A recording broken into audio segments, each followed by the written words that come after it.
After a marathon 3 days of debating more than 250 items, Toronto City Council has recessed for the summer. But before that, they approved a number of motions, including some changes to Toronto's rideshare regulations. The item is amended, carries 22-1. The amendments to the 3-year-old regulations include a requirement that drivers be licensed for at least 3 years and will impose mandatory driver training and testing by a third party. Exact details on that will have to be decided by the head of licensing. The city has been criticized for removing mandatory driver training as a requirement for taxis rather than forcing rideshare services to meet the same standard when regulations were introduced in 2016. The mother of a Toronto man who lost her son in a crash involving an Uber last March says she's welcoming the new rules.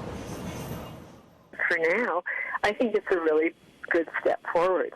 And I think that it's put the safety of rideshare traveling in the spotlight. When you're driving people around for commercial reasons, it's not the same as just driving your family and friends here and there and putting a few kilometers on your car every day. It's putting hundreds of kilometers on cars often in a long day of work. And, people have to show that they are up to that.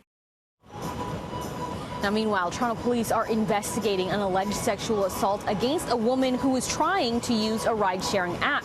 It's a second such incident in less than a week. Police say the 28-year-old victim got into a vehicle in the Eglinton and Jane area late Monday night, believing the man behind the wheel was her ride-share driver. She got into the car. She was driven to another area where she was sexually assaulted. And during the sexual assault, he did issue some death threats. And we are now looking for a man that we've put a description up on our website. That description is here for you. The suspect is described as 25 to 35 years old with a brown complexion, short beard, and around 5'9" tall. Police are also looking for his vehicle. It's described as a 4-door silver car. Now, the incident follows a similar one that happened Sunday. A 33-year-old man is facing charges after being accused of posing as an Uber driver and sexually assaulting a female passenger in North York. Now, both companies tell CityNews they do conduct background checks on their drivers. They also provide passengers with photos of the driver and vehicle information. For additional safety, Uber uses in-app push notifications to remind drivers to check their vehicle before getting inside. Lyft plans to roll out an in-app emergency assistance button for its passengers in the coming weeks. But critics say the city needs to do a better job of ensuring passenger safety.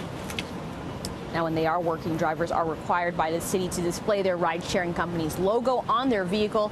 Lyft's website says drivers are given stickers after they've been approved, but CityNews found that some temporary ones are easily obtained without signing up. Uber says their drivers receive their stickers once they've been approved to drive.